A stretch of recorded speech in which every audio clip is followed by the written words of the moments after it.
Je me souviens est une présentation de l'aventure Resto Relax.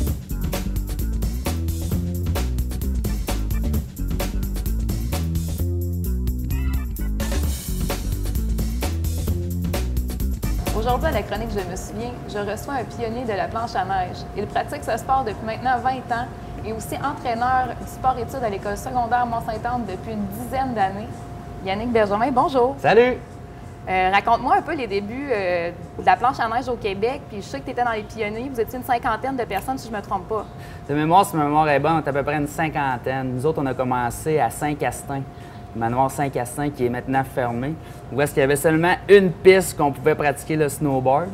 Ensuite, on est allé à Stoneham, puis ça, pour avoir le droit de rider à Stoneham, de faire du board à Stoneham, tu étais obligé de passer une petite session, un petit cours, puis là, ils te donnaient ta carte.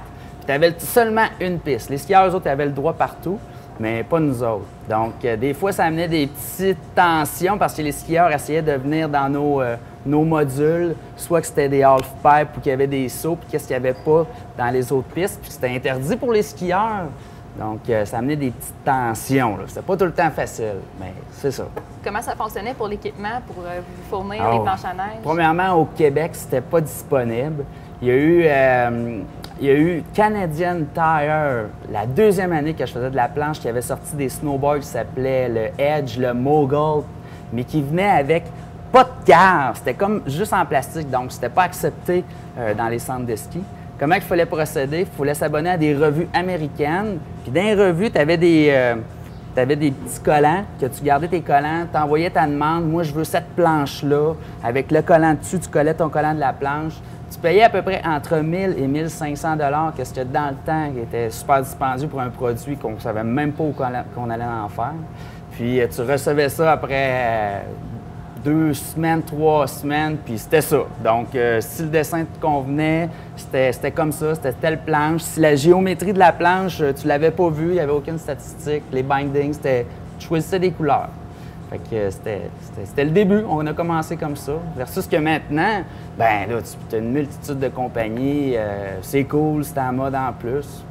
C'est à peu près ça, là, les débuts, une vingtaine d'années. Ça a commencé dans les années 50, un peu la planche à neige. Après ça, dans les années 70, avec Burton, c'est revenu? Dans mon historique que je connais de recherche, il y a en Europe, en 1944, John Winterstick qui fabriquait des planches Winterstick qui existent encore en Europe, dans son petit cabanon en arrière. Puis c'était plus des planches qui ressemblaient à des surfs. Donc, c'était pour faire de la poudreuse dans les hautes montagnes. Après ça, dans les années de mémoire, 70, Tom Sims, en Californie, qui était un gros surfeur réputé, puis un gars de skateboard, il a amené des planches où est-ce qu'il n'y avait pas de quart, donc la partie de métal en dessous qui fait que ça tient sur la glace. Il n'y en avait pas.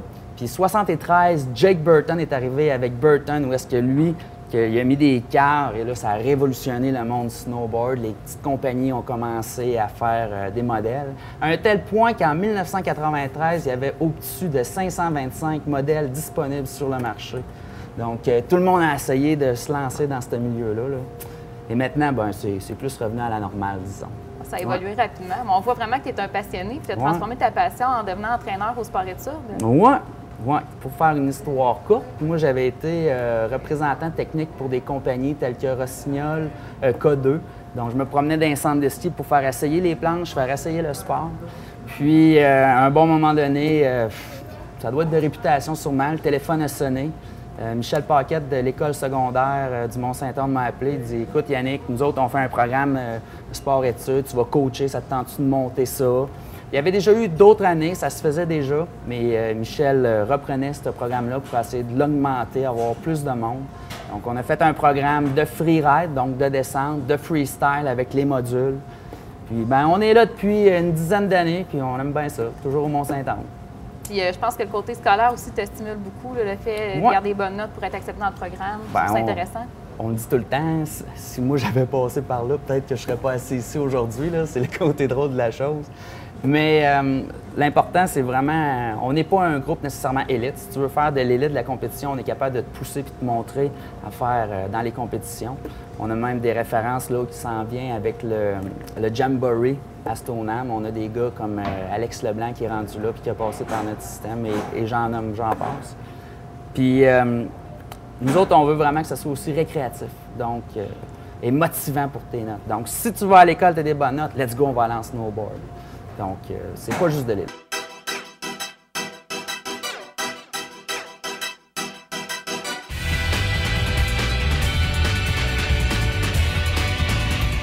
À nouveau, cette semaine, on se trouve chez PCN à Beaupré pour la chronique santé et je suis en compagnie de la radieuse physiothérapeute ici, Isabelle Trottier. Isabelle, bonjour. Bonjour. Isabelle, cette semaine, tu nous parles du taping ou du bandage athlétique en bon français.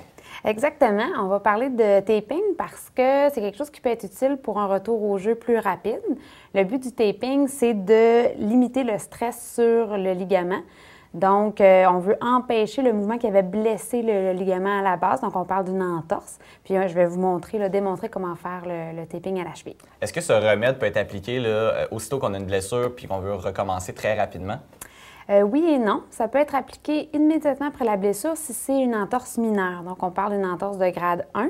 On s'est tordu la cheville, ça a fait mal sur le cou, mais on se sent très bien. Puis, il y a juste dans les mouvements très vifs qu'on le ressent. Pas d'enflure, pas d'échymose. Là, on peut l'utiliser puis retourner au jeu immédiatement. S'il y a une enflure immédiate, une douleur importante, on a de la difficulté à mettre du poids sur le pied, même un taping ne réussira pas à régler le problème, pas en tout cas le jour même de l'accident. Et là, Isabelle, avant de faire ce bandage-là, est-ce qu'il y a des précautions à prendre? Oui, on veut vérifier que les gens n'ont pas d'allergie. Les allergies, c'est à cause de la colle. Donc, s'ils sont allergiques au diachylon, ça serait un problème. Ensuite, on ne veut pas qu'il y ait de points de pression, de points inconfortables au niveau du bandage. Et puis, il faut que toute la zone TP, là, bandée, soit couverte. Il ne faut pas qu'il y ait de petits espaces où la peau peut être proéminente parce que là, ça va amener des lésions sur la peau. Parfait. Donc là, à l'aide de mon pied et de ma jambe, nous allons effectuer une démonstration de taping. Exact. Exactement. Alors, pour commencer, on vérifie que la peau est correcte. Fait que ce que je vais vérifier dans ce temps-là, c'est qu'il n'y a pas de lésions, de petits points de rougeur. C'est quelque chose que je vais vouloir couvrir. En temps normal, on raserait la zone pour que le tape tienne mieux, puis c'est plus confortable aussi quand on l'enlève. Et puis, c'est ça que je vais vérifier là, au niveau de la peau. Parfait. Je vais positionner ton pied de la façon pour que ton ligament ici soit protégé. Donc, si on pense à une entorse où j'ai roulé ma cheville dans ce sens-là, c'est les ligaments ici qui vont avoir été étirés. Je vous montre ce taping-là parce que c'est le plus courant, l'entorse la plus courante. Donc, je vais amener le pied à l'opposé. Donc, mon ligament de ce côté-ci à l'extérieur est raccourci. C'est dans cette position-là que je veux que tu tiennes ton pied pendant le bandage.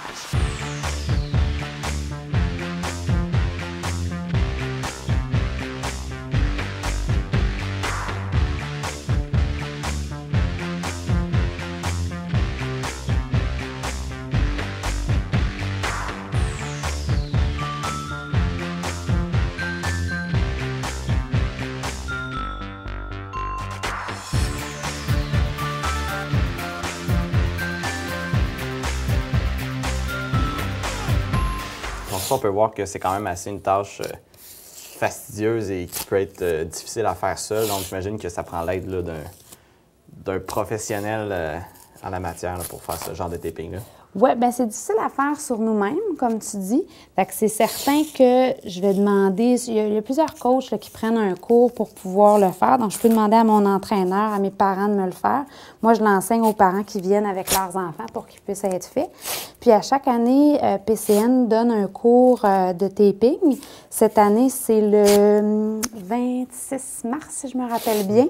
Les documents sont disponibles à la clinique ici à Beaupré. Donc, s'il y a des gens qui s'intéressent à un cours en taping, on s'adresse principalement aux professeurs en éducation physique, entraîneurs, les gens qui ont un peu de connaissances là, dans le domaine. D'accord. Fait que j'ai terminé de fermer mon taping. Là, je ferai des tests. Je te ferai essayer de marcher, courir, faire ton sport avec le taping avant de dire oui, tu peux retourner jouer. Puis bien important qu'il soit confortable pour toi, donc pas de point de pression quand tu te lèves debout, puis que toute la peau soit recouverte. Parfait. Bon, ben Isabelle, merci beaucoup de tes précieux conseils et on se dit à la semaine prochaine. Merci.